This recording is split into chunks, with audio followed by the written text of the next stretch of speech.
नमस्कार, आप देख रहे हैं आज तक। आपके साथ मैं हूं सईद अंसारी। स्वागत है आपका। दोपहर के 2 बजे इस बुलेटिन की शुरुआत हम एक बड़ी खबर से कर रहे हैं। उत्तर प्रदेश के संभल में 24 नवंबर 2024 को हिंसा हुई थी। बड़ा खुलासा। पुलिस ने कल 3000 पेज की एक चार्जशीट दाखिल की। पुलिस के अनुसार संभल की हिंसा में दुबई में बैठे संभल के गैंगस्टर शारिक साठा का बड़ा रोल था। शारिक के गुर्गे मोहम्मद गुलाम ने पुलिस पूछताछ में बड़ा खुलासा किया।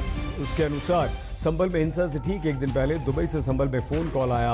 वहां से निर्देश दिया गया कि शाही जामा मस्जिद गज़ेहाल में उसका सर्वे नहीं होने दिया जाना चाहिए और वहीं से उपद्रवियों को हथियार बांटने का निर्देश दिया गया।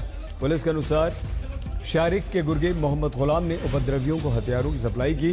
पुलिस के अनुसार गैंग ने वकील विष्णु शंकर जैन की हत्या की साजिश रची। पुलिस ने दावा किया कि शारिक को संभल के एसपी सांसद जियाउर रहमान बर्ग का संरक्षण हासिल है।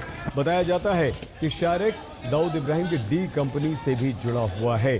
तो क्या कहा दुबई के इस डॉन ने? इसने कहा कि जो हथियार हैं उन्हें सबके बीच बांट दो, ये शारिक ने कहा है। और शारिक ने यह भी कहा कि सर्वे किसी भी हाल में नहीं होना चाहिए और जो भी सर्वे के लिए आए, वकील भी आए और जो टीम आए, उसे मार दीजिए। मतलब यह हुआ कि विष्णु जैन की हत्या की साजिश क्या, यहां तो सीधे सीधे निर्देश दिया गया था। शारिक ने यह निर्देश दिया था कि अगर विष्णु जैन वहां पर आता है तो उसे मार दिया जाए। गैंग से जुड़ा मोस्ट वांटेड और 50 से अधिक मामले इस शारिक साठा नाम के गैंगस्टर पर मौजूद हैं, जो कि दुबई में है और वहीं से उसने ये सारी की सारी साजिश रची थी। जिसने व्यक्ति द्वारा असले प्रोवाइड किए गए थे, जिस व्यक्ति के द्वारा इंस्ट्रक्शन दिए गए थे, जिस व्यक्ति के द्वारा ये हिंसा करवाने के लिए असले भी प्रोवाइड किए गए थे, उस व्यक्ति को पुलिस द्वारा गिरफ्तार किया गया है, जिसका नाम गुलाम पुत्र मुख्तार है। आइए सीधे संभल अरविंद ओझा हमारी संवाददाता के पास हम आपको लिए चलते हैं। अरविंद, क्या इसका मतलब यह हुआ कि यह कोई साजिश नहीं बल्कि सोची समझी रणनीति के तहत करवाया गया हमला है और दंगा है, मान रहे हम दुबई से? बिल्कुल सईद, आपने सही कहा और ये सोची समझी साजिश पूरी प्लानिंग की गई। आज तक के पास बकायदा वो डॉक्यूमेंट भी है। कल गुलाम को अरेस्ट किया गया था, जो शारिक साठा का गुर्गा है, और उसने पूछताछ में जो खुलासा किया सईद, वो काफी ज्यादा आने वाला है। उसने खुलासा किया कि 23 नवंबर हिंसा से एक दिन पहले दुबई से शारिक साठा ने फोन किया और फोन करके गुलाम को बोला कि जितने भी हथियार हैं, क्योंकि जो शारिक साठा है वो बड़ा हथियार तस्कर है, लिहाजा उसने गुलाम को बोला कि जितने भी हथियार हैं वो भीड़ के बीच बांट दो और सर्वे जो है वो किसी हाल में नहीं होना चाहिए। उसके अलावा जो वकील सर्वे के लिए आता है उसको मार दो।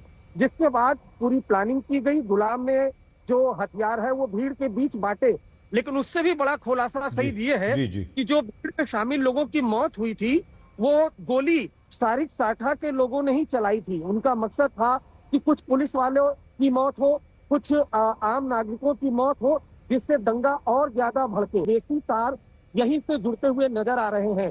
तो ये अपने आप में चौंकाने वाला खुलासा है। सही, ये बेहद बेहद गंभीर है। तो क्या आपको लगता है अरविंद, अब गुलाम की गिरफ्तारी के बाद शारिक साठा पर भी शिकंजा कसेगा और संभल में और भी लोग हो सकते हैं जिस गैंग से जुड़े हो सकते हैं? उसके बारे में पुलिस ने कुछ कहा? देखिए, शारिक साठा पर 50 से ज्यादा मामले दर्ज हैं, उत्तर प्रदेश में, दिल्ली में भी, हरियाणा, राजस्थान में भी। और जो खुफिया एजेंसी का अलर्ट है जो पहले ही आज तक ने चलाया था, उसमें बाकायदा लिखा हुआ है कि शारिक साठा डी गैंग का, दाऊद इब्राहिम गैंग का मेंबर है। अब जाहिर सी बात है, शारिक साठा का नाम हिंसा में सामने आया है, जिसके बाद संभल पुलिस एक्टिव हो गई है और कोशिश है कि दुबई में इस पर शिकंजा कसा जाए। हालांकि उसके गुर्गों पर लगातार जो संभल पुलिस है वो शिकंजा कस रही है। अब तक 2 गुर्गे गिरफ्तार हुए और इन्हीं गुर्गों की गिरफ्तारी से ये खुलासा हुआ है कि जो हथियार है वो दरअसल जो शारिक साठा है उसी ने अपने गुर्गों के जरिए भीड़ में बंटवाए थे। और हिंसा से एक दिन पहले दुबई से कॉल करके खुद शारिक साठा ने अपने गुर्गों को कहा कि जो शाही मस्जिद है उसमें सर्वे नहीं होना चाहिए, साथ ही साथ जो भी हथियार है, जो तस्करी के लिए हथियार लाते हैं, वो हथियार भीड़ में बांट दो और वकील जो विष्णु शंकर जैन है उनकी हत्या कर दो। लेकिन कहीं ना कहीं उनका प्लान फेल हो गया। रोकना पड़ेगा आपको, थोड़ा सा समय कम है, दोबारा आपके पास आते हैं। संभल के एसपी ने दुबई में बैठे शारिक साठा को लेकर एक और महत्वपूर्ण खुलासा किया।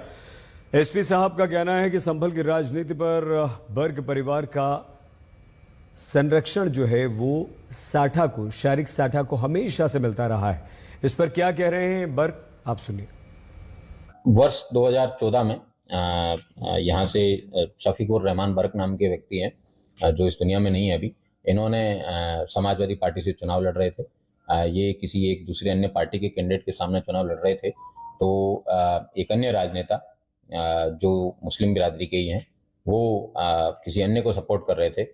उसी बात को कसीदगी को रखते हुए इन्होंने तत्कालीन जो कैंडिडेट थे उनके कहने पे सोहेल इकबाल नामक व्यक्ति के ऊपर इन्होंने अंधाधुंध फायरिंग की थी, जिसमें 121/2014 एक अभियोग पंजीकृत किया गया था, जो कि 307 और 7 CL एक्ट में थाना कोतवाली संभल में 4 मार्च 2014 को लिखा गया था। जो इन्होंने शफीकुर रहमान बर्क के कहने पे इन्होंने अन्य जो सोहेल इकबाल हैं उसके ऊपर फायरिंग करके इन्होंने ये घटना कारित की थी। और उसकी वजह से दोनों समुदायों में, मुस्लिम समुदाय के ही दो समुदाय जिसमें तुर्क और अन्य लोगों के बीच में काफ़ी कसीदगी है। तो आपने एसपी साहब की बात यहाँ पर सुन ली है, लेकिन अब जमकर राजनीतिक दल जो हैं वो भी इस पर अपनी अपनी प्रतिक्रियाएं दे रहे हैं। बर्क पर भी और संभल पर भी। शिवपाल यादव समाजवादी पार्टी के नेता क्या कहते हैं, आराधना मिश्रा क्या कहती हैं, और उत्तर प्रदेश के उप मुख्यमंत्री केशव प्रसाद मौर्य क्या कहते हैं, हम आपको सुनवाते हैं। बहुत अच्छा है, स्वागत योग्य है। पुलिस ने बहुत मेहनत की है, जो अपराधी हैं उनका पता लगाने में कामयाबी हासिल की है, और इस प्रकार की हरकतें की वर्चस्व की लड़ाई में और उत्तर प्रदेश को दंगे की आग में झोंकने की समाजवादी पार्टी के गुर्गों की जो कोशिश है उसको विफल करने का जो काम हुआ है उसका मैं स्वागत भी करता हूं। लेकिन पुलिस जो अपना काम कर रही है वो कानून के हिसाब से कर रही है। जब समाजवादी पार्टी की सरकार हम लोग बनाएंगे तब अत्याचार की एक पटकथा लिखी जाएगी, तो उसमें संभल फिर सबसे ऊपर होगा। ये एक मामला अंडर ट्रायल है और जो भी हमें अपनी न्यायपालिका पर पूरा विश्वास है। पुलिस अगर सही करती है या गलत करेगी इसका निर्णय न्यायालय करेगा, पर हम पूरी तरह से उन लोगों को जो दोषी नहीं है उनके साथ खड़े रहेंगे। काफी सवाल है, कल राहुल गांधी जी। तो आपने देखा कि जबरदस्त राजनीति अब इस बारे में हो रही है, और जो सबसे गंभीर खुलासा हुआ है, दुबई में बैठे गैंगस्टर ने संभल में हिंसा भड़काई और हथियार डिस्ट्रीब्यूट किए।